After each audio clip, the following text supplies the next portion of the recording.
প্রিয় শিক্ষার্থী, তোমরা জানো একটা কথা খুব প্রচলিত আছে, এ প্লাস পেতে চাইলে অবশ্যই তোমাকে এমসিকিউতে ভালো করতে হবে। আমরা প্রতিটা অধ্যায়ের বিস্তারিত ক্লাস নিব। আমি বিশেষ করে কয়েকটা সাবজেক্টের ক্লাস নেওয়ার সিদ্ধান্ত নিয়েছি। ইসলামের ইতিহাস ও সংস্কৃতি, পৌরনীতি, সমাজকর্ম, সমাজ বিজ্ঞান, ইসলাম শিক্ষা, এই সাবজেক্টগুলোর প্রশ্নগুলো আমি তৈরি করে তোমাদেরকে ক্লাস নিব এবং সাথে সাথে এটাও বলে রাখি যে তোমাদের পরীক্ষারও ব্যবস্থা করা আছে। অনেক সময় তোমরা বিভিন্ন পরীক্ষা অংশগ্রহণ করো, তখন সামান্য কিছু সময় আগে এই ভিডিওগুলো যদি তুমি দেখো তাহলে তোমার এমসিকিউ সমস্যাটা চলে যাবে এবং তুমি অনেক কমন পাবে। এভাবেই আসলে আমরা প্রশ্নটা তৈরি করেছি। তোমরা খেয়াল করে দেখো, আমরা আজকে যে ক্লাসটা তোমাদের সামনে নিতে যাচ্ছি সেটা হলো ইসলামের ইতিহাস ও সংস্কৃতির দ্বিতীয় পত্রের আমরা তৃতীয় অধ্যায়, অর্থাৎ ভারত উপমহাদেশে মুঘল শাসন। তোমরা জানো এই অধ্যায়টা আমরা অনেকটাই অ্যাভয়েড করে থাকি শর্ট সিলেবাসের কারণে, কিন্তু তৃতীয় অধ্যায়ের আমরা এমসিকিউ গুলো সলভ করব। তোমরা অবশ্যই আমার সাথে থাকবে, ক্লাসটা দেখবে এবং ক্লাসটা শেয়ার করবে, এবং ক্লাস শেষে অবশ্যই পরীক্ষার ব্যবস্থা আছে, নিজেকে যাচাই করার ব্যবস্থা আছে। আমরা প্রথমে দেখো একটা এমসিকিউ নিয়ে আলোচনা করি। 1 নম্বর দেখো, বাবর কাদের আমন্ত্রণে ভারত উপমহাদেশে অভিযান পরিচালনা করেন? কাদের? আলম খান ও দৌলত খান। তারা নিজেদের স্বার্থের কারণে বাবরকে ভারতে আমন্ত্রণ জানিয়েছিল। 2 নম্বর প্রশ্ন দেখো, সম্রাট হুমায়ুন কাকে একদিনের জন্য দিল্লির সিংহাসন উপহার দিয়েছিল? তোমরা জানো সেই ভেস্তিওয়ালা, অর্থাৎ ভেস্তিওয়ালা নিজাম খান। এটাও জানো 1540 সালে যখন শেরশাহর কাছে সম্রাট হুমায়ুন হেরে যায়, তখন এই যে পানি দিয়ে অর্থাৎ গঙ্গা নদীতে পার হচ্ছিল, এই সময় ভেস্তিওয়ালা নিজাম তাকে উদ্ধার করেছিল। তখন তিনি বলেছিল যে আমি যদি কখনো ফিরে পাই তখন তোমাকে অবশ্যই দিল্লির সিংহাসনে একদিনের জন্য দায়িত্ব দিলেও দিব। এই ভেস্তিওয়ালা সেই নিজাম। পরবর্তী প্রশ্ন, আমি যে প্রশ্নগুলো তোমাদের সামনে আলোচনা করছি এটা খুবই গুরুত্বপূর্ণ এবং বোর্ডের প্রশ্নগুলো ছাড়াও আরো কিছু গুরুত্বপূর্ণ যেগুলো পরীক্ষা আসার মতো। এরপরে তোমরা একটু খেয়াল করে দেখো, শেরশাহের বংশের নাম কি? পরীক্ষায় যদি পড়ে, তোমরা জানো সেই শেরশাহ যাকে ছোটকালে তাকে কি বলা হতো, নামটা ফরিদ, এর বংশের নাম ছিল সুর বংশ। 4 নম্বর প্রশ্ন দেখো, শেরশাহের সাম্রাজ্যে কয়টি সরকার বিভক্ত ছিল? 47টি। তোমরা জানো যে শেরশাহের যে 3টা স্তর ছিল, প্রথম সর্বনিম্ন স্তরটা কি বলতো? গ্রাম। দ্বিতীয়টা কি? পরগনা। এবং সর্বশেষটা কি? সরকার। এর সরকার কয়টা ভাগে ভাগ ছিল? 47টা ভাগে। আইনে আকবরী গ্রন্থের রচয়িতাকে যদি তোমার পরীক্ষায় আসে তাহলে অবশ্যই তুমি বলবে আইনে আকবরী গ্রন্থের রচয়িতা কে বলতো? আবুল ফজল। এই আবুল ফজল কে ছিল সেটা আমার মনে হয় তোমাদের অনেকেরই ধারণা আছে, যে আবুল ফজল ছিল মূলত সম্রাট আকবরেরই একজন সভাকবি বা দরবারে থাকতো। তিনি এই আবুল ফজলটাই আইনে আকবরী বা আকবর নামক গ্রন্থটা রচনা করেন। সম্রাট আকবরের কোন উপদেষ্টা খানান উপাধি গ্রহণ করেন? বৈরম খান। তুমি জানো যে যখন সম্রাট হুমায়ুন মারা যায় তখন সম্রাট আকবরের বয়স খুবই কম ছিল, 10-12 বছর। এই কারণে তার অভিভাবক হিসেবে এই বৈরম খানকে কি করে রাখা হয় বলতো? রেখে যাওয়া হয়। তখন এই বৈরম খান, আমরা দেখি যে এই বৈরম খানই মূলত কি দায়িত্ব পালন করে? সম্রাট আকবরের অভিভাবক দায়িত্ব পালন করে এবং তার উপাধি ছিল খান খানান। পরেরটা দেখো, সম্রাট জাহাঙ্গীরকে কেন বেল অফ জাস্টিস বলা হয়ে থাকে? তো স্বাভাবিকভাবে তুমি জানো যে নিরীহ প্রজাদের অভিযোগগুলো শুনতো সম্রাট জাহাঙ্গীর। নিরীহ প্রজাদের কথাগুলো শোনার জন্যই সে একটা ঘন্টা ধ্বনি ঝুলিয়ে রাখতো। এই জন্য সম্রাট জাহাঙ্গীরকে বেল অফ জাস্টিস বলা হয়, তার ন্যায় পরিণতের জন্য। 8 নম্বর দেখো, ময়ূর সিংহাসনের নির্মাতাকে? তোমরা জানো সম্রাট শাহজাহান। বিশেষ করে মুঘল সম্রাটের স্থাপত্য দিক থেকে যে তাজমহল নির্মাণ করা, অবশ্যই তাজমহল যেমন সম্রাট শাহজাহান নির্মাণ করছে, ময়ূর সিংহাসনও কে নির্মাণ করছে বলতো? সম্রাট শাহজাহান। 9 নম্বর প্রশ্নটা দেখো, এই প্রশ্নগুলো অবশ্যই বেশি করে সলভ করবে। পানিপথের প্রথম যুদ্ধে বাবরের জয়লাভের কারণ কি? দেখো 3টাই হবে। বাবরের উচ্চাশা, অবশ্যই তার ইচ্ছা ছিল মধ্যপ্রাচ্যে ব্যর্থতার কারণে ভারত একটা সাম্রাজ্য প্রতিষ্ঠা করা। 2 নম্বর, কামান ও গোলা বারুদের ব্যবহার। 3 নম্বর হলো অদম্য সাহস। এই তিনটা তোমরা জানো ভারতে প্রথম কামানের ব্যবহার করে কিন্তু কে ব্যবহার করে বলতো? সম্রাট বাবর। এই তিনটা গুণই, আরো কিছু গুণ ছিল, তবে এই তিনটা গুণই সম্রাট বাবরে, এই তিনটা গুণের কারণে ভারত কি করছে? জয় করেছে। 10 নম্বর প্রশ্নটা যদি আমরা একটু আলোচনা করি তাহলে তুমি বুঝবে যে আসলে এই 10 নম্বর প্রশ্নটা একটু খেয়াল করে দেখো, যে 1539 খ্রিস্টাব্দে একটি যুদ্ধে মুঘল সম্রাট হুমায়ুন পরাজিত হয় এবং পালাতে গিয়ে গঙ্গা নদীতে ডুবে মরার উপক্রম হয়। এর যুদ্ধের সঙ্গে সম্পর্কিত তুমি দেখো, অবশ্যই তোমাদের এর আগে বলছি, চৌসাদ যুদ্ধ, বিলগ্রামের যুদ্ধ, নাকি শেরশাহ খানের শেরশাহ উপাধি গ্রহণ। তুমি খেয়াল করে দেখো, বিলগ্রামের যুদ্ধ যেটা আমরা বলতেছি, তোমরা খেয়াল করে, বিলগ্রামের যুদ্ধ কিন্তু 1540 সালে হয়। চৌসাদ যুদ্ধ কিন্তু 1539 সালে হয়। 1539 সালে চৌসাদ যুদ্ধ হয়েছে এবং এই যুদ্ধে জয়লাভের পরে শের খান তিনি কি উপাধি নিয়েছে বলতো? শেরশাহ। এই জন্য উত্তর হবে কয় নম্বর? আমরা দেখছি যে 10-এর খ হলো মূলত কি হবে বলতো? উত্তরটা হবে। এরপরে দেখো 11 নম্বর, ভারতের ইতিহাসে কে সর্বপ্রথম কামানের ব্যবহার করেন? সম্রাট বাবর। আমরা একটু আগেই বলছিলাম সম্রাট বাবরই কিন্তু ভারতের ইতিহাসে সর্বপ্রথম কি করেন? কামানের ব্যবহার করেন, যার কারণে ইব্রাহিম লোদি সম্রাট বাবরের কাছে পরাজিত হয়। 12 নম্বর দেখো, তুজে কে বাবরি বা বাবর নামা কোন ধরনের গ্রন্থ? তোমরা জানো এটা আত্মজীবনীমূলক গ্রন্থ এবং বাবর নিজেই কিন্তু এই গ্রন্থটা কি করছে বলতো? রচনা করেছে। তার মানে আমরা জানি বাবর স্বাভাবিকভাবে বাবর আমাদের কাছে একজন সাহিত্যিক হিসেবেও কিন্তু পরিচিত। এরপরের প্রশ্নটা দেখো, 13 নম্বর প্রশ্ন, শেরশাহের বাল্য নাম কি ছিল? অবশ্যই শেরশাহের বাল্য নাম ফরিদ না? অবশ্যই তোমরা এটা জানো যে শেরশাহের বাল্য নাম কি? ফরিদ। এবং 14, সম্রাট হুমায়ুন কত খ্রিস্টাব্দে ভারতের মুঘল আধিপত্য পুনরায় প্রতিষ্ঠা করে? সম্রাট হুমায়ুন ক্ষমতা হারায় কত সালে? 1540 সালে। এবং তিনি পরবর্তীতে 1555 সালে, প্রায় 15 বছর পরে পুনরায় কিন্তু তিনি আবার ক্ষমতা তিনি ফিরে পেয়েছিলেন, অর্থাৎ ভারতে মুঘল সাম্রাজ্য পুনরায় প্রতিষ্ঠা করেছিলেন। 15 দেখো, সম্রাট জাহাঙ্গীর প্রবর্তিত দস্তুরুল আমল কয়টি আইন ছিল? 12টি। এটা খুব গুরুত্বপূর্ণ প্রশ্ন এবং তোমরা জানো যে এটা এমসিকিউ ক নম্বর জন্য আসলে গুরুত্বপূর্ণ। 16 নম্বর দেখো, নূরজাহানের প্রকৃত নাম কি? মেহেরুন নেসা। এটাও পরীক্ষায় আসে। তোমরা জানো যে সম্রাট জাহাঙ্গীর এই নূরজাহানের রূপে মুগ্ধ হয়ে তিনি কিন্তু তাকে বিয়ে করেছিলেন এবং তার নাম ছিল মেহেরুন নেসা, প্রকৃত নাম, কিন্তু তার উপাধি ছিল নূরজাহান, জগতের আলো। পরবর্তী 17 নম্বর প্রশ্ন দেখো, কোনটি সম্রাটকে দ্য প্রিন্স অফ বিল্ডার্স আখ্যা দেওয়া হয়? অর্থাৎ আমরা বলতেছি যে এই কোনটি সম্রাটকে, অর্থাৎ কোন সম্রাটকে আমরা যদি বলি, সম্রাট শাহজাহানকে। কাকে বলতো? সম্রাট শাহজাহানকে। আসলে মুঘল সাম্রাজ্যের স্থাপত্যের জন্য সম্রাট শাহজাহান গুরুত্বপূর্ণ ভূমিকা রাখে স্থাপত্য বিকাশের জন্য। এবং পরবর্তীতে তোমাদের সামনে 18 নম্বর প্রশ্নটা যদি আলোচনা করি তাহলে, তাজমহল নির্মাণে কত বছর সময় লেগেছিল? অবশ্যই উত্তর হবে কত বছর বলতো? 22 বছর। হ্যাঁ, তোমরা ঠিক বলছো, প্রায় 20,000 শ্রমিক 22 বছর ধরে এই তাজমহল, যাকে তার স্ত্রী মমতাজের স্মরণে নির্মাণ করা হয়েছিল। 1632 সালে মারা যায়।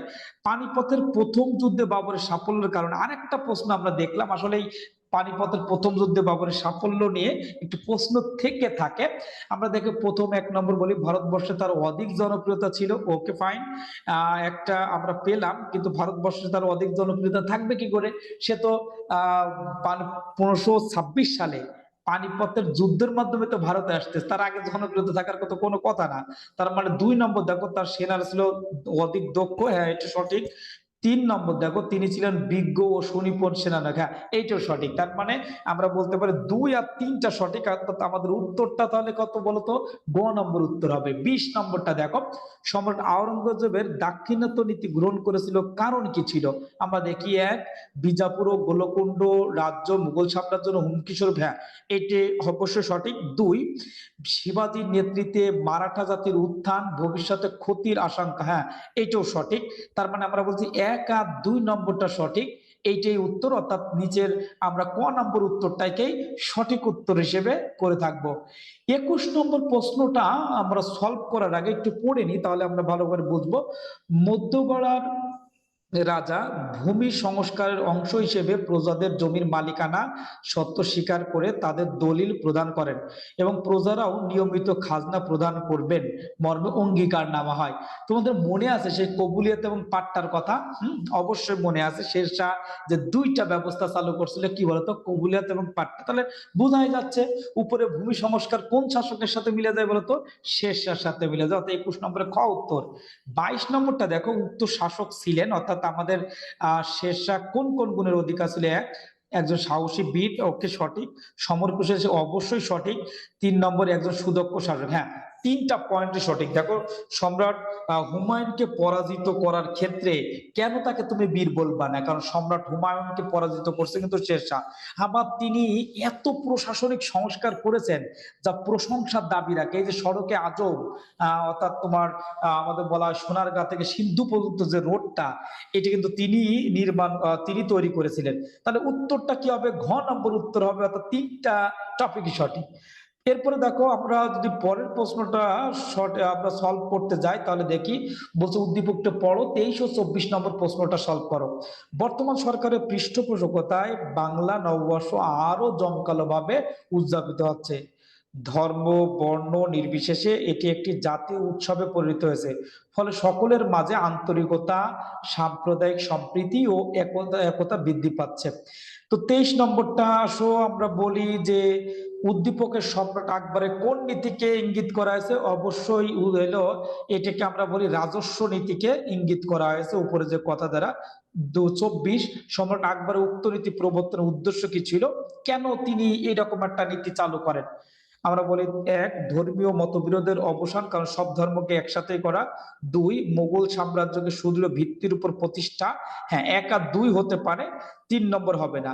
25, তুজুকে বাবরি কোন ভাষা রচিত? তুর্কি ভাষা। তোমরা জানো সম্রাট বাবর যে আত্মজীবনীমূলক গ্রন্থ লেখেন, সেটি কোন ভাষায় ছিল বলতো? তুর্কি ভাষায় ছিল। 26 নম্বর দেখো, নিচের কোন যুদ্ধে প্রথম কামানের ব্যবহার করা হয়? কোন যুদ্ধে বলতো? পানিপথের প্রথম যুদ্ধে। এর আগেই তোমরা এটা জানো। 27, মুঘল ও আফগানরা ভারতবর্ষে এসেছিল, কি উদ্দেশ্যে এসেছিল মুঘল আর আফগানরা? ফার্স্ট, ভারতবর্ষে কর্তৃত্ব প্রতিষ্ঠার জন্য। অবশ্যই তারা ভারতবর্ষে ক্ষমতা প্রতিষ্ঠা করার জন্য এসেছিল। দুই, নিজেদের ভাগ্য পরিবর্তন করার জন্য। হ্যাঁ, অবশ্যই এটাও হতে পারে। তিন, লুটতরাজ করার জন্য। না, এই পয়েন্টটা কারেক্ট, সঠিক না। কেন? কারণ তারা কিন্তু চলে যায় নাই ভারতে, তারা কিন্তু এখানে স্থায়ীভাবে ছিল। অথবা আমরা এই পয়েন্টটা কখনো নিতে পারি না, ব্রিটিশদের ক্ষেত্রে নেওয়া যায়। এরপরে প্রশ্নটা যদি আসি, কনৌজের যুদ্ধে শেরশাহ জয়লাভের ফলে কি ঘটেছিল? এক, হুমায়ুন ভারতবর্ষ ত্যাগ করতে বাধ্য হন। হ্যাঁ, অবশ্যই কনৌজ, মানে 1540 সালে যুদ্ধের পরে ভারত থেকে ত্যাগ করে হুমায়ুন চলে যায়। দুই, শেষে দিল্লি সিংহাসন দখল করেন। অবশ্যই যখন হুমায়ুন চলে যায়, হ্যাঁ, ভারত থেকে, স্বাভাবিকভাবেই এই সাম্রাজ্যটা দখল করে নেয় কে? শেরশাহ। অর্থাৎ 1 আর 2 সঠিক। আমরা এটা আফগানরা ভারতবর্ষ ত্যাগ করে না, শেরশাহ নিজেই তো একজন আফগান, তাহলে সে তো ভারতবর্ষ ত্যাগ করবে কি? সে তো উল্টা দখল করেছে। 29 নম্বর দেখো, শেরশাহর পরবর্তী শাসক কে ছিলেন? আমরা বলতে পারি শেরশাহর পরবর্তী শাসক, অর্থাৎ শেরশাহ ছিল 1545 পর্যন্ত ক্ষমতায়, অর্থাৎ 1540 থেকে 1545 পর্যন্ত ক্ষমতায় ছিল, এবং তারপরে ক্ষমতায় আসে ইসলাম শাহ। এরপরে আমরা 30 নম্বর প্রশ্ন যদি একটু তোমাদের সামনে কথা বলি, আকবরের ধর্মনীতির কারণ কি? তোমরা জানো 1582 সালে যে আকবর যে ধর্মনীতি চালু করে, তার এর কি কি কারণে? এক, ও আধ্যাত্মিক অনুসন্ধান সন্দেহ, হ্যাঁ, আকবরের এরকম চিন্তা ভাবনা ছিল। দুই, পরধর্ম শাসন। আকবর চাইতো সব ধর্মের সমস্যাগুলো সমাধান করে এক কাতারে আনা, এবং এই জন্য তিনি পরধর্মের প্রতি সহিষ্ণুতার কারণে এটা চালু করেন। তিন, গৃহশিক্ষা আব্দুল লতিফের প্রভাব। হ্যাঁ, গৃহশিক্ষক আব্দুল লতিফের যে উদারতা, এইটা সম্রাট আকবরের উপরে কিন্তু প্রভাব ছিল। তিনটাই সঠিক। 31 নম্বর দেখো, সম্রাট শাহজাহানের পুত্রদের মধ্যে দ্বন্দ্বের সূত্রপাত হয় কি নিয়ে? দেখো, প্রথম, উত্তরাধিকারী নীতি নিয়ে, নীতির অভাব। হ্যাঁ, আসলে মুঘল সম্রাটদের মধ্যে পরবর্তী শাসক কে হবে এই ব্যাপারে আসলে কোনো ধরনের নিয়ম কানুন ছিল না, এবং সম্রাট শাহজাহানের যে পুত্ররা ছিল তাদের মধ্যে চরিত্রগত পার্থক্য ছিল। হ্যাঁ, এক একজন এক এক চরিত্রে ছিল। 3, দারার প্রতি দুর্বলতা এবং আওরঙ্গজেবের প্রতি অবহেলা। দারা ছিল বড় পুত্র সম্রাট শাহজাহান, এবং তার সম্রাট শাহজাহানের স্ত্রীর কারণেই দারার প্রতি তিনি অনেকটাই কি ছিল বলতো, দুর্বল। এবং আওরঙ্গজেব তার যে ছেলে খুব দক্ষ একজন, তার প্রতি অবহেলা ছিল, হ্যাঁ এটাও সঠিক। 3 নম্বর দেখো, শাহজাহানের অসুস্থতা এবং হেরেমের কর্তৃত্ব, হ্যাঁ এটি সত্য। শাহজাহান যখন অসুস্থ হয়ে পড়ে, স্বাভাবিকভাবে ক্ষমতা তার হেরেম, অর্থাৎ আমরা বলতেছি তাদের স্ত্রীর মাধ্যমে পরিচালিত হচ্ছিল। এই কারণে তার জন্য এটা সমস্যা হয়ে যায়, এই কারণে তার পুত্রদের মধ্যে দ্বন্দ্ব বাধে। 32 নম্বর প্রশ্নের উত্তর আমাদেরকে বলতেই হচ্ছে, শেরশাহর মৌলিক প্রতিভার পরিচয় দেন রাজস্ব সংস্কারে। তুমি জানো যে শেরশাহ কবুলিয়াত পাট্টা সহ রাজস্বের মধ্যে বড় ধরনের সংস্কার কিন্তু এই শেরশাহ নিয়ে এসেছিল। এটা সঠিক, এই উত্তরটা অবশ্যই সঠিক। প্রিয় শিক্ষার্থীরা, আমরা যে বিষয়গুলো তোমাদের সামনে আলোচনা করতেছি, তোমরা দেখো গুরুত্বপূর্ণ প্রশ্ন কিছু তোমাদের সামনে আলোচনা করা আছে। 33 নম্বর প্রশ্নটা দেখো, কত খ্রিস্টাব্দে পানিপথের প্রথম যুদ্ধ সংগঠিত হয়েছিল? কত সালে বলতো? 1526 সালে। এটা আমরা এর আগেও পেয়েছি এই প্রশ্নটা। 34, বাবরের ভারত অভিযানের অন্যতম কারণ কি ছিল? তুমি জানো বাবর 11 বছর বয়সে ক্ষমতায় আসে ফরগানা রাজ্যের। কিন্তু দেখো সেই ফরগানা রাজ্যে তিনি মধ্য এশিয়ার তিনি সাম্রাজ্য প্রতিষ্ঠা করতে ব্যর্থ হয়ে তিনি ভারতের দিকে চলে আসেন। এরপরে দেখো 35, মনসুবদারির ব্যবস্থা কোন সম্রাট প্রবর্তন করেছিলেন? সম্রাট আকবর। হ্যাঁ, সম্রাট আকবর এই মনসুবদারি প্রথা তিনি এই ব্যবস্থাটা কি করছিলেন বলতো, চালু করেছিলেন। তুজোকে বাবর, তুজোকে বাবর নামে একটি কোন ধরনের গ্রন্থ? এক, আমরা যে ভারতের ইতিহাসটা জানতেছি 1526 সালের এই সব ঘটনাগুলো, এই জন্য এটা একটা ঐতিহাসিক গ্রন্থ, হ্যাঁ সঠিক। 2, আত্মজীবনীমূলক গ্রন্থ, এটাও সঠিক। এটা কাব্য গ্রন্থ না, তার মানে প্রথম দুইটা সঠিক। তার মানে 36 নম্বরের উত্তর হবে কি বলতো, ক।